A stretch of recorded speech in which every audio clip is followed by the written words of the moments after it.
I can feel like 80 rats in my Marys. Me and Drizzy back to back, it's getting scary. If you fucking with my eyes, just don't come near me. Put some bins all on your head like Justin Terry. Whoa.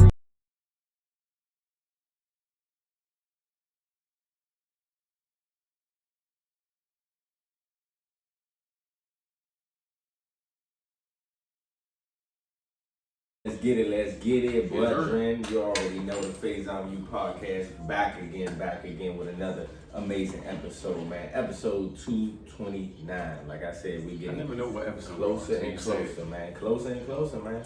Hey, fathers, we love, man. Shout out to all the fathers. Happy Father's Day. Happy Father's Day to you, man. Thank you, brother. You already know. Thank you, brother. So, man, let's get into it. My amazing host, co-host, and my brethren. Hugh in the building. We got the behind the scenes brother in the back too. So we getting into it, man. Our agenda today, of course, Father's Day, and why fathers are so important. Very, very important to speak to. We speak to Mother's Day. We give a lot of credit to mothers, and rightfully so. But let's speak to the fathers as well. Did TPain help or destroy with Autotune? We had to talk about this in discussion about the Autotune conversation, but it's a little bit of different question, so we're gonna see. And it's been brought back up. Facts. So, if you can choose only one animation movie, which would it be? You got The Incredibles, Monster Inc., Toy Story, Finding Nemo, or A Bug's Life. Definitely. Only choose one. Out of these or any Bug's Life 5. And out of these or just period? Out of those ones. Alright, cool. Yeah, and I had to narrow it down. The Nets, man. The Nets lose after high expectations this year. Is Katie the best player, bro, in the world? Despite they loss, is Katie the best player? Yes, we're being biased. So, I don't care. Lastly, would you rather to be able to create your own holiday or create your own language? Good questions, man. The agenda is filled today. As you already know, we are Game Shift, man. Make sure you go follow. Make sure you go like, subscribe, and share the podcast. Make sure you go get the merch, Color Power, and Game Shift, man. We are here, brother. We are here, man. So, man, what this episode brings us today. First and foremost, happy Father's Day. Happy Father's Day to you all. Happy belated, of course, because we're recording right now, after the fact. But, fathers are so important. We both have very, very good fathers, and we are blessed for that because a lot of our people, a lot of our different brothers, a lot of our brothers and sisters out here don't have really the opportunity to even have a father in their life or maybe not even be there for them. So it's very important that we notify that and also just notify the good fathers out here because, people get so caught up in, oh yeah, well, he's a deadbeat, he's this, he's not that, he's absent. Yes, we have a lot of issues within certain communities, but who doesn't? Yeah. But who doesn't? And we don't speak onto other sides of things too. It's other sides of the coin. But I just want to give my father and my grandfather the utmost respect, and my grandfathers, all my father figures that have been in my life, but mainly my father especially because he set a foundation for me, and his father set a foundation for all of us. And me being technically a third and then carrying on the generation, have 4 generations, that's a blessing. You don't really see that as much. So I just want to give them that kudos and give them that shout out because they are so important to my upbringing because I love my mother to death, but no woman can teach a man how to be a man. Let's just put it in perspective. No woman can teach a man how to be a man. And that gets overseen a lot. And just the upbringing in which I had, my father's always stayed 10 toes down. My grandfather's always stayed 10 toes down, man. So it's much, much love and respect to them. Much love and respect to them, man. They're important. They're so important to my life because if I didn't have that foundation, if I didn't have them in my life, who knows where I would be right now. So I can never talk about my dad without crying. I'm not gonna do that today. So ain't nothing to be emotional. That's fine, bro. For me, I think like my biggest motivation to be a dad is I want to be a man that's worthy of, my kid wanting to be like me. Mm-hmm.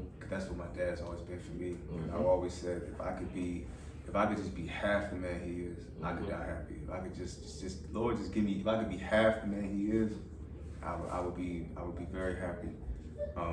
Because my father is awesome, man.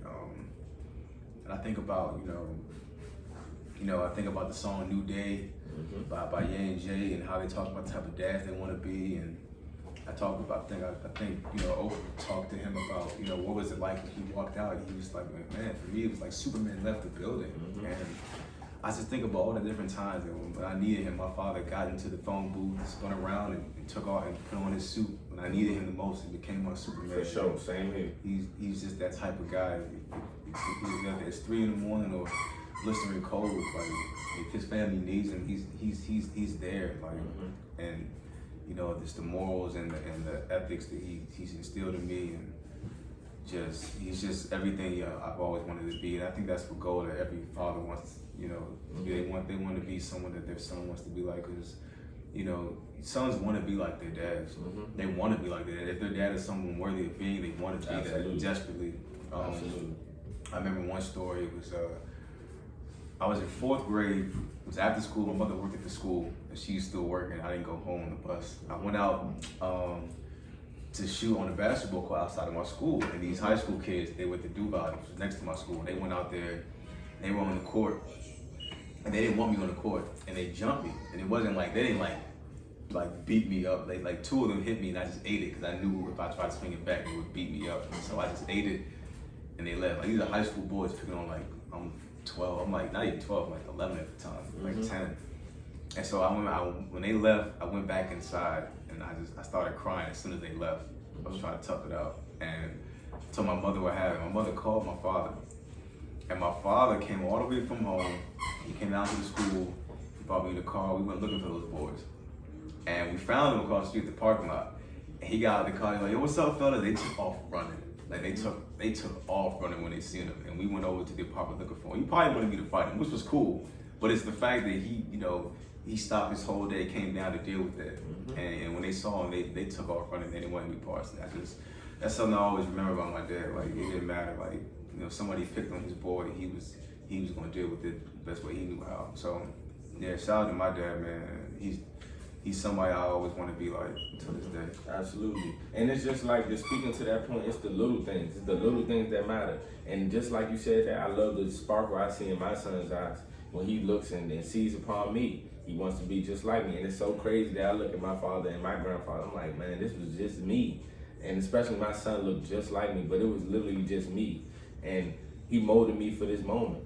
Both of them molded me for this moment. So it's nothing but a blessing to have amazing father figures in your life, and I'm blessed with that because that's a rarity. That's a rarity. And so, hey, like these talks, my father and my grandfather, the talks they set me down with changed my life.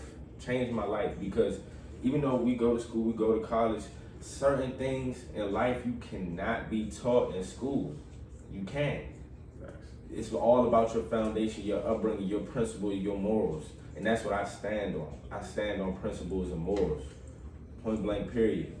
So that's something that they really taught me, and then they just taught me how to be a man, and they still teaching me. Yeah, and that's one thing I love about fatherhood. You're never too old or too young. You will always have a father. You will always have a son or a daughter. Just right if you do have that, But that responsibility never changed. Yeah. I still call my father for things. You still go to your father for things. Certain things of that nature. So, man, shout out to the fathers, man. Happy Father's Day, belated Father's Day. My sister is the same way. My sister's always like she says, listen, I will always call my dad when I need something. Because she has other guy friends in their lives. If she doesn't call me, if she's gonna call him first, then she'll call me. Correct. She has guy friends in her life. Like, why don't you just call me? I was like, listen, until I feel like I can rely on you, I'm calling my dad. Right. That's her. She go I don't care what it is. She's gonna call her daddy if she needs something, whether it be to put something together at her house. If her car is smoking, she will call him. If something happens, she will call him. She gonna call her daddy immediately. And if he don't pick up, she gonna call me. Absolutely. But yeah, so that's a dream. That's a goal. You want to be that type of person, and he's always gonna show up. You know what I'm saying? Absolutely. And that's the amazing thing too about our fathers. They weren't just dads. I always separate the two. Because a dad and father is different. Yeah. Anybody can be a dad. My opinion. Anybody can be a dad. But to be a father to your child is a whole nother realm. It's a whole nother realm. So just shout out to them, man. So within this next topic on our agenda, man, segueing, we discussed this and talked about this, man, but it's in a different realm of the questioning, all right? So did T-Pain help or destroy music with Autotune? I'm gonna add a disclaimer before I go into it. So Usher came out and spoke out and was just, I didn't say spoke out, he said that T-Pain was in the interview just expressing that it really hurt him that one of the icons of this R&B and this singing stuff who said, you know, T-Pain might have destroyed music. It wasn't the first time, you know, Jay-Z, of course. Yeah, Jay-Z. But a bunch of people around that time that said things like that. But if I'm asking you straight up, bro, what do you think he did? Do you think he helped or he destroyed music? He for sure helped. I mean, look at music today.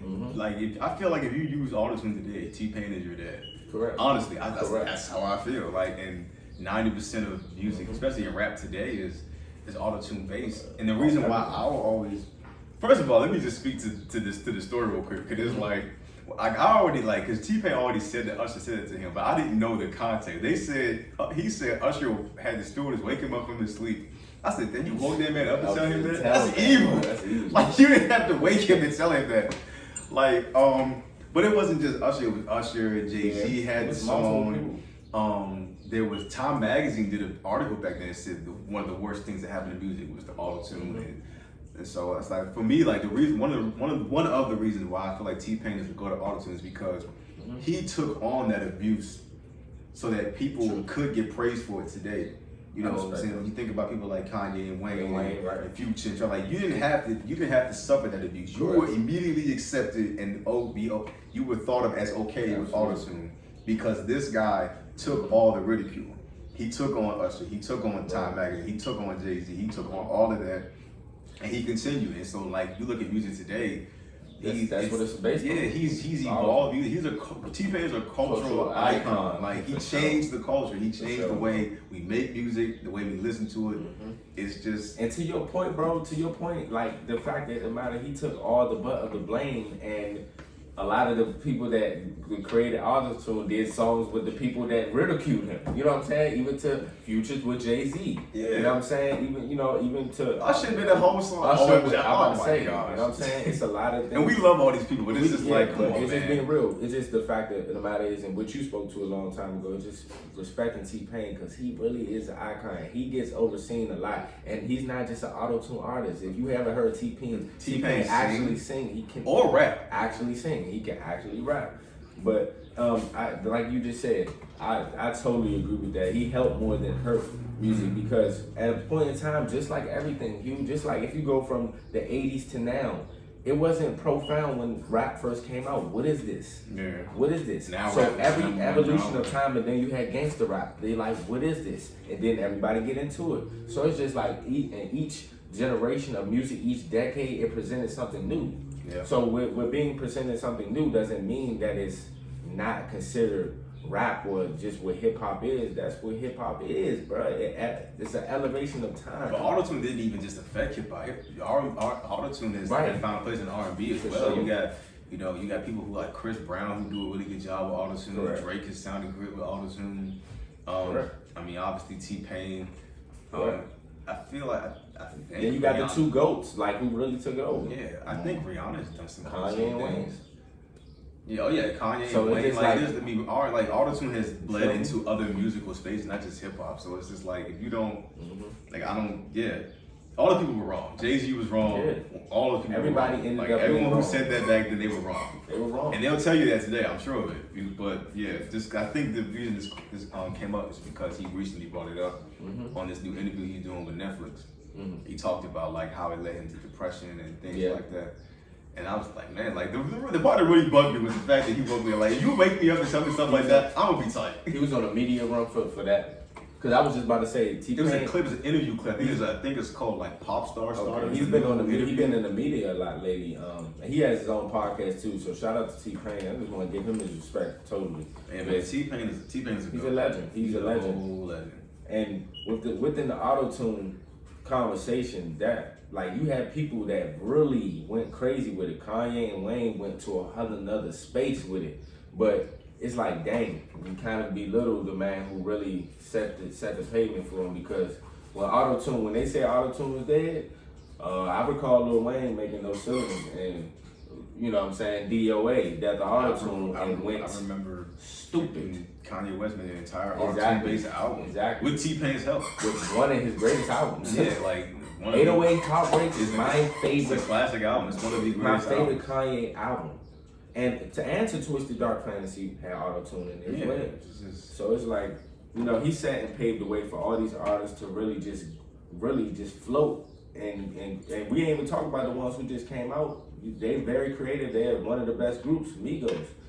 If they don't have a certain type of, and your boy, Travis Scott, we didn't even bring Travis Scott up. Travis done like unlocked all types of secret mysteries with the Autotune. I don't know how he does it. He has. You gotta give him his respect too, because anybody can say whatever they want. Astro World was a 10 for 10 album, bar none. Rodeo's a 10 for 10 album, bar none. Birds, and that's all Autotune. You know, all Autotune. So much respect to T-Pain. He did not destroy music with Autotune. People can say that all they want, but what really destroyed Autotune is people who are trying to mumble over the Autotune. Yeah. Nobody is not Wayne or Kanye, and what people don't understand that Wayne and Thug and Future, they do it a different type of way. And even also Playboy Cardi, you can give them their respect because they actually make the music. Lil Uzi, all of them. Nicki is used Autotune. Nicki, of course. So a lot of people use you know, Autotune. it did not destroy it. Actually helped and elevated a lot of people's careers.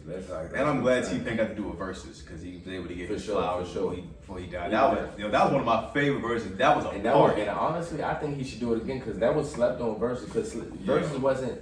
It was out, but it wasn't so profound that it is now. I think it was better than though, because more people viewed back then. Like that one had almost like 1 million views on the live. Because I'm not gonna lie to you, bro. T-Pain was giving him this credit, but Little John, bro, facts, bro. I didn't. They was going. You know, I knew, but I didn't know. Yeah. His influence. We gotta talk about him one of these days. Man, that was T-Pain is hilarious. Like from gate, he was on Joe time. He came through with the big ass chain. Like I was like, I already knew what type of time. I was like, okay, it's gonna be one of those nights. He's an innovator too with how he dressed. You know, back then he was. The Three Rings album. He did he had like 1 million top hats and all those. I remember that. Yeah, T-Pain's a 1-on-1 man. He been holding it down. He been holding it down for a long time. So shout out to him, man. This is probably the toughest question I have. I don't care what nobody say because this is our childhood. So if you could choose only one, listen to what I'm saying. Only one of these 5 options that we have. All right, you will only choose one animation movie. Which will it be? So listen to the options: Incredibles, Monster Inc., Toy Story, Finding Nemo, or A Bug's Life. But I'm gonna let you go first. I'm going Toy Story. It's no way. I'm going Toy Story. I never really liked The Bug's Life, but I'm going with Toy Story. It's fire, but I mean, it's not probably profound as them, but I'm going with Toy Story. I always loved Toy Story. Buzz was, but at one point, Buzz was my favorite character growing up. I always had a Buzz. I had a Buzz Lightyear costume. I watched the TV show. I watched the movie. Buzz is my guy, and I still love Toy Story to this day. All these are great. I love Incredibles. Definitely love Monsters Inc. Finding Nemo was a whole adventure just to watch that itself. All of these. Toy Story is definitely my favorite out of the bunch. I'm gonna go with that. I'm gonna go on the other side of things because I was most likely gonna say Toy Story, but what I'm gonna say is either I'm gonna pick one between these two, but I'm gonna narrow it down. It's gonna be Incredibles or Bug's Life for me. Really, you enjoy Buzz Life? Bro, Buzz Life was hilarious, bro. I might have to rewatch it. It was really like before its time type of hilarious, bro. I might have to remember. that. Like Buzz Life was funny. Off of nostalgic, bro. Off of nostalgic, I'm gonna give it a Buzz Life, bro. Over The Incredibles? Over Monsters Inc? I'm gonna give it a Buzz Life. Dang. And that's hard to say because originally I was gonna have Toy Story, bro, because I don't think anything touches Toy Story. But just because you said Toy Story and I'm gonna give you something else, I said Buzz Life. I would really say Buzz. I love Monster Inc, bro. I love Monster Inc. Incredibles is literally one of my favorite too, but Buzz Life, bro, the nostalgic. And when the question came, I'm like, dang, I forgot about the Buzz Life, bro. And my favorite animation movie, if it was really on it, is Hercules, bro. That's my favorite animation movie of all time. My favorite Disney movie is Robin Hood. That's a slept on one. Most people don't really watch that one, but I like that one. I love Robin Hood. But Hercules, bro, you remember when, bro, you seen Hercules? Oh yeah, of course. Remember when he was drinking the juice, bro? He was like, yo, ass merchandise. Yeah. He was just like, But nah. Oh yeah, they was in Hades pressure wearing the merch. Yo, he was flipping out. That was James Wood as Hades. Yeah, he killed that. James Wood killed that. Hercules a different type of. Yeah, funny, James Wood was a fire Hades. I remember that. Yep. And his voice is very profound. Yeah, like you can't forget James Wood. Yeah, you can't forget his voice. So we made our. And they had the I don't know if they were the silent, but they had the choir. They were singing. That was tough. Bro. That was tough. And I'm not gonna lie, bro. The musicals back then was totally. It wasn't looked at. I'm not trying to say it like that, but it wasn't looked at as musicals. Like even though it was, because I grew up not really liking musicals, even High School Musical and stuff. It was cool, but. Like the musicals back then with Mulan, the songs, the soundtrack, bro, Mulan, Hercules. We can go to Little Mermaid. You can go to many movies you want, bro. What's crazy is I'm not a big. My sister is, but I'm not a big musical guy. But I love Disney movies. I'm a Disney kid. I grew up on Disney, so I could always watch them. Right. If I like the song, I like the movie. But I'm not a if this is like a Disney joint I really want to see, or an old Disney joint, I'm not like gonna just go straight to watch. Like there's a new musical out right now. It's on HBO that everyone's raving about. It's just not for me. I do like The Greatest Showman though. One, that was a good musical. I like the music, and two, Hugh Jackman is in it. Y'all know I love Hugh Jackman. And it's inspirational. I love that movie. It's very inspirational for an entrepreneur. It talks about it's a true story about the guy who created the circus. It affected all of our lives. So that was a good movie. But yeah, I can do a Disney musical easily. Easily, bro. Those are the best.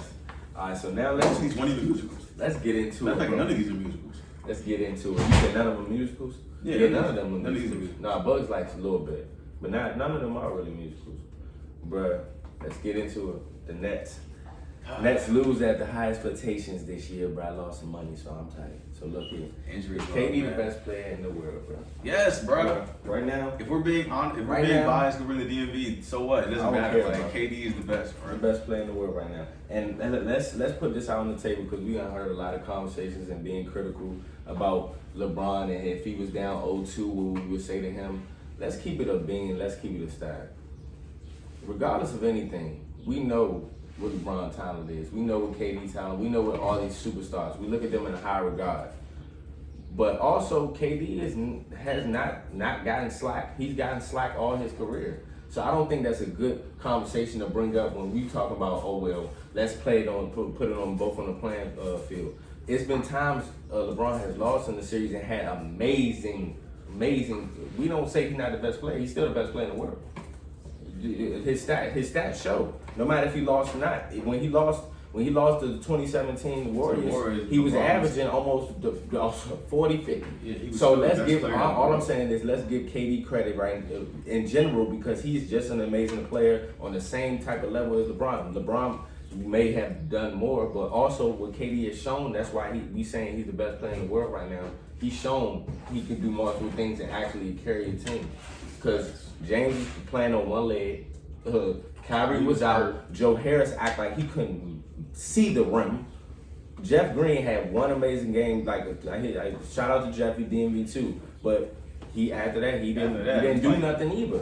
So y'all want to put blame on him. KD's the last. Nash didn't do a good job coaching because and also you got to play big boy ball against the Bucks. Why Griffin is not your center. I understand DeAndre Jordan is older in his career. Why is he not playing at all? You don't have no bigs. Yeah, you can't really match up. So I want to give KD his credit, and just like he said, PG County owned, bro. He's been the best player in the world before, but he showed a whole nother side of him. I'm really just upset that he's out because we really wanted to see that. Yeah. We wanted to see that, and honestly, the pendulum is changing. Also, with KD being in that as well, he's the best player, of course, right now in the world. But also, you seeing guys like Devin Booker, you seeing Donovan Mitchell, you seeing Jason Tatum, you're seeing the up-and-coming stars, Trae Young. Trae Young is in the Eastern Conference Finals, bro. This is his third year. Devin Booker, even though it took him a while, Devin Booker just came from a team literally 2 years ago who couldn't get over, 30 or 20 wins. The worst record in the NBA. You know what I'm saying? So, and shout out to CP3 for his leadership. But you see the pendulum changing, bro. You have the Ja Morant, it's just a new league. New league coming, man. New league. And for all you critics, keep on saying this about KD. Let me tell y'all guys one thing. This is why, and Steve Kerr came out today, bro. I don't know if you've seen what he said. Steve Kerr said, and being real, I quote, Steve Kerr said, KD is either the same or a better talent wise than Michael Jordan. What he's saying is in the aspect of he's different. Solely off the fact, even Kobe mentioned it. He's one of the most unguardable players, bro. How are you is 7 foot, you can get your shot at anywhere on the floor. And also you can facilitate and you have handles like a guard. It's never been seen before. You tell me it's been seen, I don't know. Because the closest person I know is probably Dirk Nowitzki. But Dirk only had the shot. Yeah. Dirk was that dude. You got guys like Lamar Odom who was 6'10" with handles, but he wasn't like he wasn't like KD no type score. He wasn't that bro. Yeah. Lethal, bro. 49, 17, and 10, bro. Did you 48 points and 48 and 9 the last game? Did y'all see the type of shot he had to make? And y'all blaming him for an air ball in which he had really no gas in the tank. He played literally the last 3 games a full game. That's never been done in the playoffs, bro. He played 3 straight entire games. 53 minutes the last game in overtime, bro. What do y'all want him to do? But y'all will say all the time about LeBron, he don't have no help. This and that and third, so it don't. That was my I don't thing. like that. I got tired of seeing the post that said, "Oh, KD is that easy leading by yourself." Like, fam, no one led by themselves. Nobody. Not even LeBron. Nobody wins by themselves. Nobody wins by themselves. Like, so it's not fair for you to try to criticize KD for not doing it when no one else did it either. Michael Jordan didn't win by himself. Neither did Kobe. Neither did LeBron. Neither did Magic. Correct. Like, not even Dirk one. No, he didn't. Like, yes, all those guys were old, but all those guys played a major part. That was a very good Dallas Maverick team. And the proof of that is they swept the Lakers in the playoffs after they just two-peated. And in the 4th game, they beat them by 36. When I saw that, I said, oh yeah. I said, these guys are going to win it all. Right. If they can do that to Kobe and their crew after they won the championship, they're going to be a problem. Sure. So no one wins by themselves. And I don't like the optic that every time a great player is doing something outstanding, we got to compare them to the next.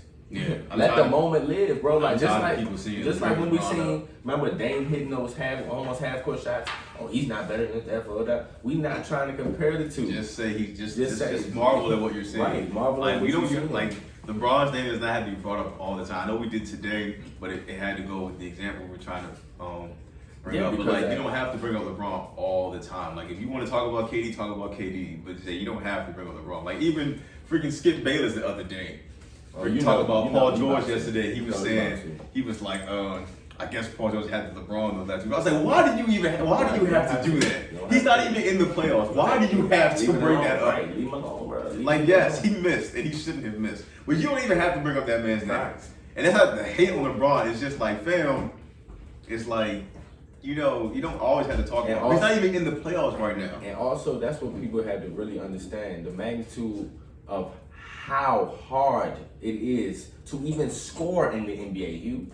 It's talent everywhere, but also, yes, PG, we will say, he messed up. But I'm not going to not give him his credit because that game he just missed it last night. He just missed those 2 free throws.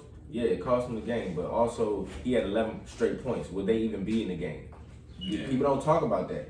And people don't talk about KD. If he didn't score the 48 points, would they even be in overtime? He hit his fadeaway daggone almost a 30.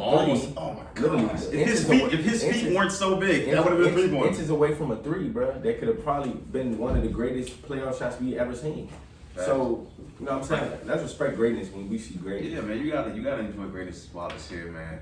Because it ain't gonna always be here. You know what I'm saying? That goes for LeBron. He's almost done. You gotta enjoy him while he's here.